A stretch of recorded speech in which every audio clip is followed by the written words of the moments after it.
Hello friends, mathematical वे में आप लोगों का बहुत बहुत स्वागत है। आई होप आप लोग सब बहुत अच्छे से होंगे। तो हम कर रहे हैं यूपी जूनियर सुपर टेट के लिए मैथ्स एंड साइंस के इम्पोर्टेंट क्वेश्चंस को। तो चलिए हम अपना वीडियो स्टार्ट करते हैं। ये वीडियो का पार्ट नंबर 5 है। इससे पहले वाला वीडियो अगर नहीं देखा है तो आप उसे भी देख लीजिए, आपके लिए बहुत बहुत हेल्पफुल होगा।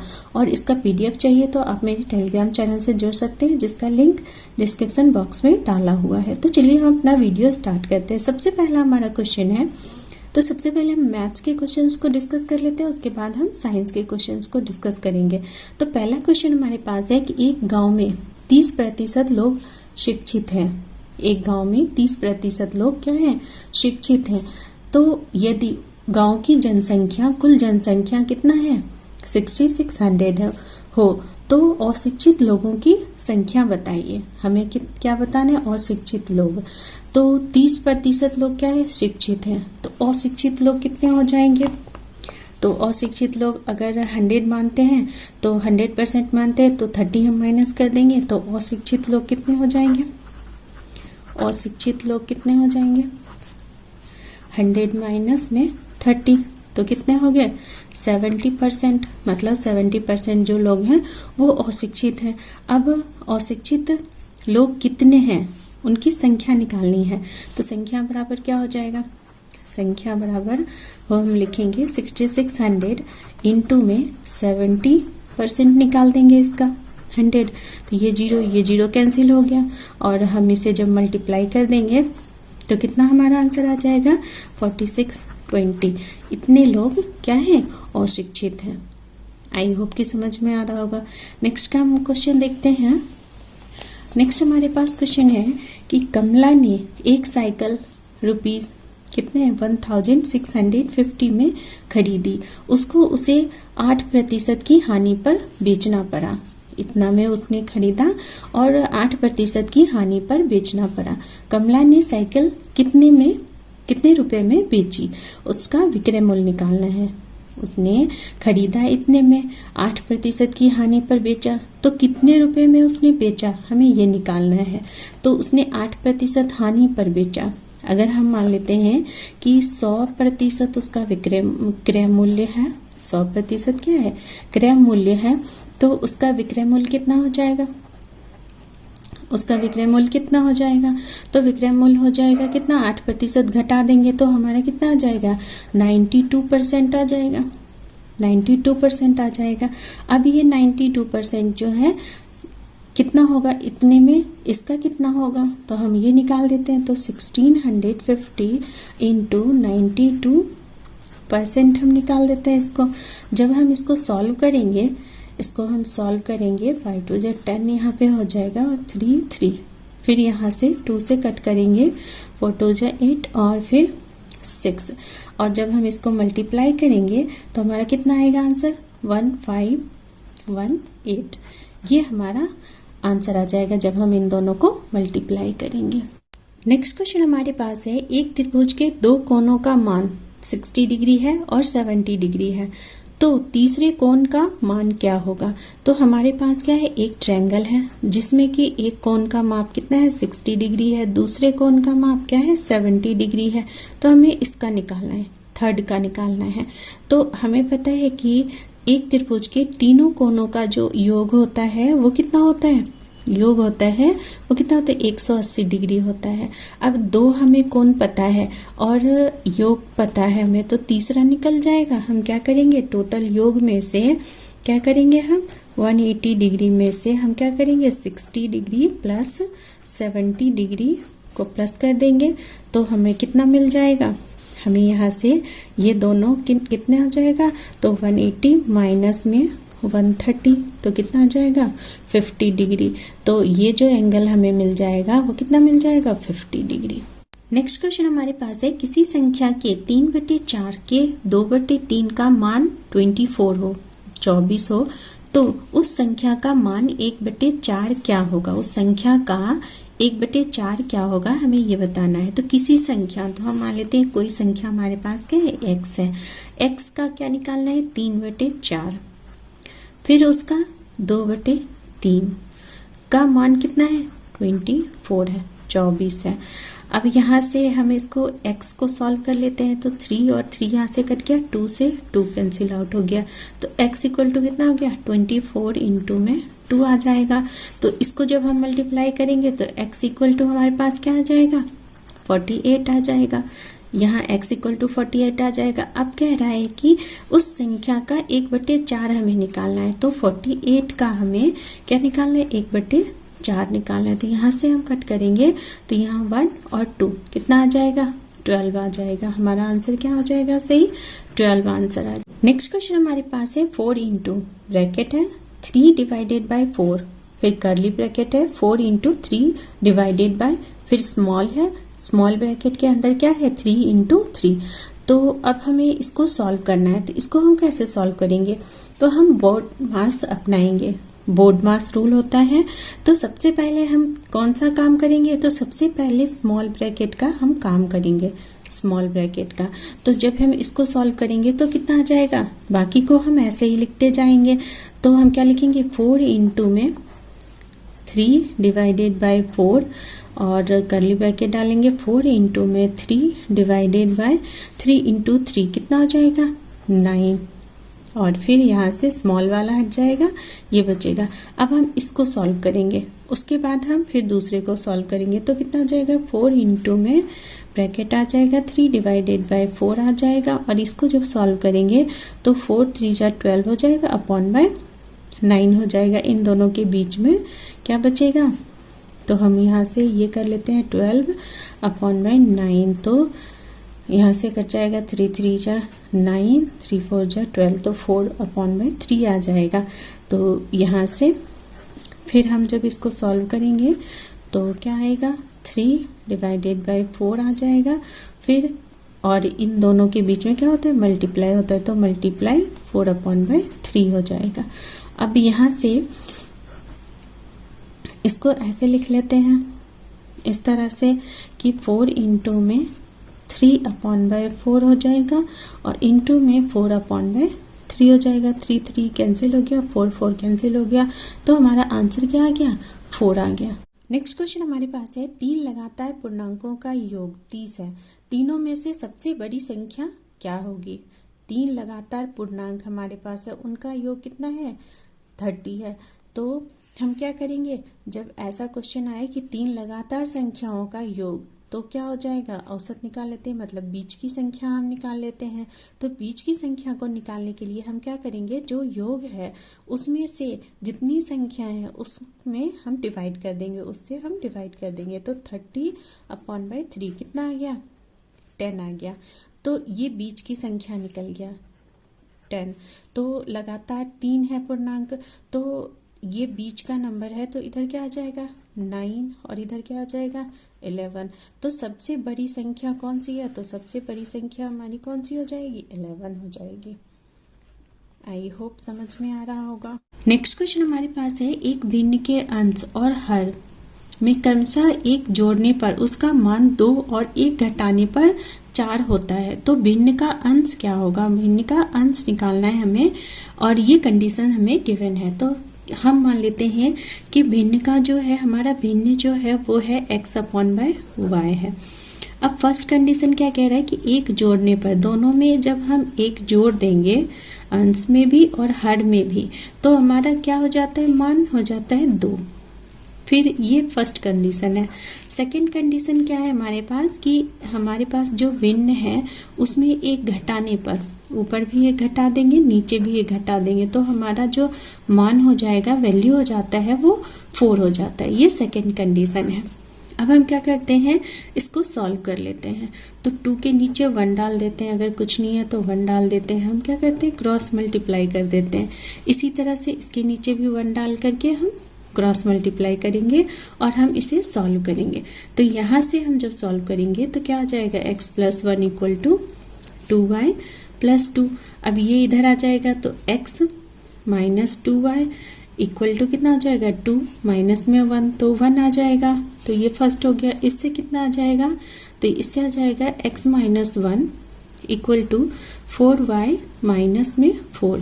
जब ये इधर आएगा तो x minus 4y equal to -4 और +1, तो कितना आ गया -3। -3 आ गया। अब इसमें से कोई सा भी वैल्यू किसी एक से उठा करके हम किसी दूसरे में पुट करेंगे।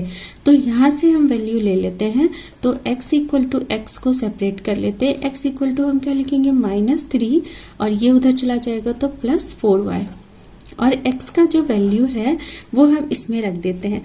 तो x के जगह पे, तो x के जगह पे क्या आ जाएगा 4y और माइनस में 3 माइनस में ये 2y आ जाएगा इक्वल टू 1। तो 4y में से 2y चला गया, कितना बचा 2y माइनस में 3 इक्वल टू 1। ये 3 उधर चला जाएगा तो y इक्वल टू हम क्या लिख सकते हैं, y इक्वल टू लिखेंगे हम 4/2। 2 से कैंसिल आउट हो गया, तो ये आ गया y इक्वल टू क्या आ गया 2 आ गया। अब इस y का वैल्यू हम यहाँ पुट कर देते तो x भी निकल जाएगा। तो x इक्वल टू हमारा क्या हो जाएगा, यहाँ से -3 + 4 × 2, y का वैल्यू क्या आ रहा था 2, तो हमने 2 कर दिया। तो x इक्वल टू क्या लिखेंगे हम 4 तो 2 जा 8 हो जाएगा, और 8 में से -3 चला गया तो कितना हो गया 5। तो x इक्वल टू क्या आ जाएगा 5। तो हमें क्या निकालना है, अंश निकालना है। तो अंश कितना आ जाएगा 5। नेक्स्ट क्वेश्चन हमारे पास है, वह कौन सी धनराशि है जो 1% माह के साधारण ब्याज से 3 साल में ₹1904 हो जाएगी। हमें ये बताना है कि वह कौन सी धनराशि है, मतलब मूलधन हमें बताना है, जिसमें कि 1% प्रति माह है, 1% प्रति माह है, और समय हमारे कितना दिया हुआ है 3 साल। तो हम 3 साल को हम क्या करते हैं, माह में चेंज कर लेते हैं। तो 3 × 12 हो जाएगा, तो कितना हो जाएगा 36 माह हो जाएगा। और प्रतिशत कितना दिया हुआ है, तो दर कितना दिया हुआ है, तो दर हमारा R, ये हो गया हमारा T हो गया टाइम, और R हो गया हमारा 1% पर माह हो गया।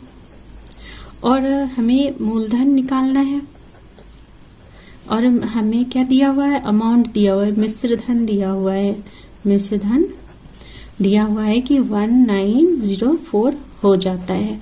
तो अब हमें ये बताना है कि मूलधन कैसे निकलेगा, मूलधन हमें बताना है।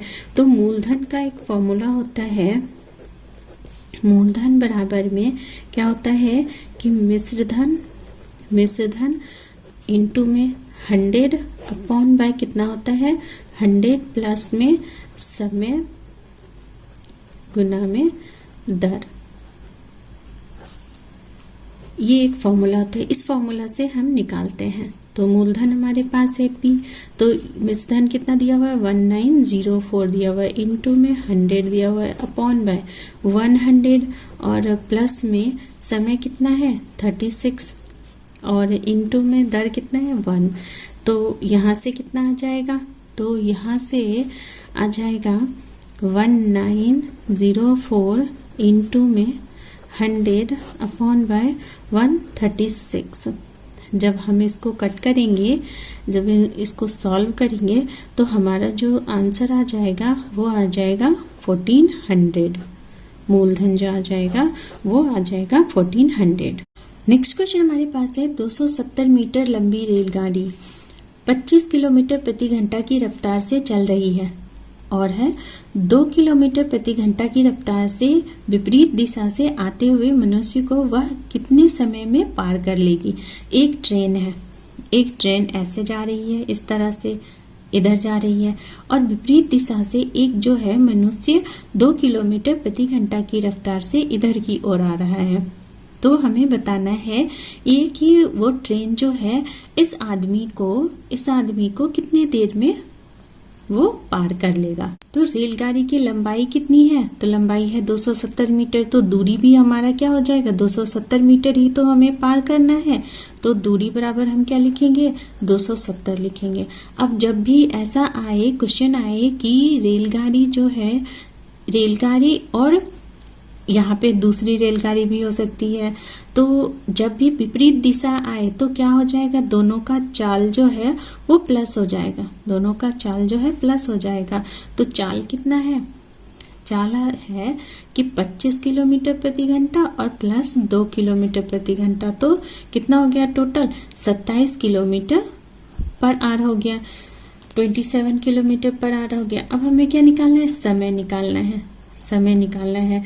तो अब हमें पता है कि दूरी बराबर क्या होता है, दूरी बराबर होता है समय गुना में चाल होता है। तो दूरी कितना दिया हुआ है, 270 दिया हुआ है, इक्वल टू समय कितना दिया हुआ है, तो समय तो हमें निकालना है t, और इनटू चाल कितना है 27 किलोमीटर प्रति घंटा। अब यहाँ पे ये दूरी जो है मीटर में है और ये किलोमीटर प्रति घंटा है, तो हम इसको मीटर में चेंज करेंगे। तो मीटर में चेंज करने के लिए हमें क्या करना पड़ेगा, हमें करना पड़ेगा कि 5/18 से इसे मल्टीप्लाई करना पड़ेगा, तो ये मीटर पर सेकंड में चेंज हो जाएगा। तो यहाँ से अब हम इसको सॉल्व करते हैं, तो t इक्वल टू हम क्या लिखेंगे, यहाँ से ये 2 टाइम्स में कटा, ये 3 टाइम्स में, तो 15, और ये 2 इधर जाके मल्टीप्लाई हो जाएगा, 270 गुना में 2 हो जाएगा, अपॉन बाय कितना हो जाएगा 15 इक्वल टू t हो जाएगा। यहाँ से ये कटेगा 3 टाइम्स में, 3 से कट करेंगे तो 5 टाइम्स में कट होगा 5, और यहाँ से कितना होगा 90, फिर यहाँ से ये कट होगा 1 टाइम्स में और 8, तो यहाँ कितना हो जाएगा 18 2 36, तो t इक्वल टू कितना हो जाएगा 36 सेकेंड हो जाएगा। 36 सेकेंड में वो रेलगाड़ी जो है इस आदमी को पार कर लेगी। नेक्स्ट क्वेश्चन हमारे पास है, राम 5% वार्षिक दर से साधारण ब्याज पर 6 वर्ष के लिए ऋण लेता है। यदि कुल ब्याज रुपीज कितना है 1230 है दिया गया, तो मूल्य ज्ञात कीजिए। तो क्या हमें ज्ञात करना है, मूल्य ज्ञात करना है, मतलब कि कितना ब्याज हमें दिया हुआ है, क्या दिया हुआ है, समय दिया हुआ है और दर दिया हुआ है। तो हमें मूलधन बताना है कि उसने मूलधन कितना लिया था। इसने कह रहा है कि 5% वार्षिक दर से उसने साधारण ब्याज 6 वर्ष में इतना दिया, तो मूलधन उसने कितना लिया था। तो हम डायरेक्ट फॉर्मूला लगा देते हैं। यहाँ पे r इक्वल टू हमारे पास है 5% है, t इक्वल टू क्या है 6 ईयर्स है, और हमें ये दिया हुआ है ब्याज दिया हुआ है, तो simple interest s equal to 1230 दिया हुआ है रुपीज, और फिर हमें निकालना है मूलधन। तो मूलधन का फॉर्मूला क्या होता है, मूलधन का फॉर्मूला होता है कि ब्याज गुना में 100 upon bye t into r हो जाएगा। तो यहाँ से जब हम इसको सॉल्व करेंगे तो यहाँ जाएगा 1230 गुना में 10 100 और बटे में कितना आ जाएगा 5 गुना में 6। तो अब हम इसको करेंगे तो 5 से ये कटा तो 20 टाइम्स में कटा, फिर यहाँ से 2 जा 12 हो जाएगा, 0 5 जा 30। तो यहाँ से जब हम इसको मल्टीप्लाई करेंगे तो हमारा आंसर आएगा 4100 आ जाएगा।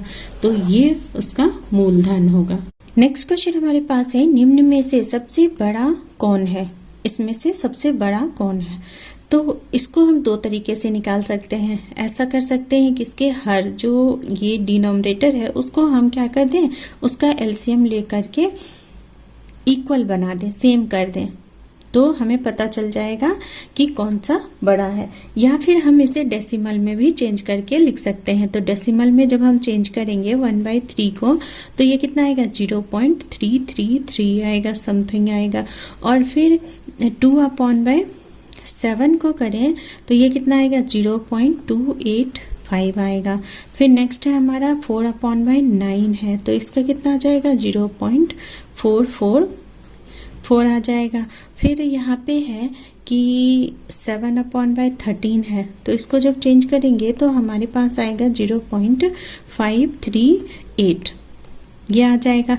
अब हम आसानी से बता सकते हैं कि कौन सा बड़ा है। तो यहाँ पे 0.538 है और सब तो छोटा ही है, तो 7/13 जो है वो सबसे बड़ा भिन्न है इसमें। नेक्स्ट हम कुछ क्वेश्चन साइंस का डिस्कस कर लेते हैं। तो सबसे पहला हमारा क्वेश्चन है, प्लास्टिक किस प्रकार के चालक होते हैं? प्लास्टिक कैसा चालक होता है? तो वो दुर्बल चालक होता है। फिर है, टेलीविजन का आविष्कार किसने किया था? तो टेलीविजन का आविष्कार जॉन बियर्ड ने किया था। विश्व में हरित क्रांति के जनक कौन थे? तो विश्व में हरित क्रांति के जनक नॉर्मन बोरलॉग थे। फिर कह रहे हैं कि क्वेश्चन है, झूले में किस प्रकार की गति होती है? तो झूले में दोलन गति होती है। फिर हमारे पास क्वेश्चन है कि शक्ति का मात्रक है, शक्ति का क्या मात्रक होता है? तो 1 जूल प्रति सेकेंड होता है और एसआई मात्रक वॉट होता है। फिर नेक्स्ट क्वेश्चन हमारे पास है, जलते हुए कोयले में ऊर्जा होती है, कैसी ऊर्जा होती है जलते हुए कोयले में? तो रासायनिक ऊर्जा होती है जलते हुए कोयले में। फिर है, ध्वनि तरंगे किस प्रकार की तरंगे होती हैं?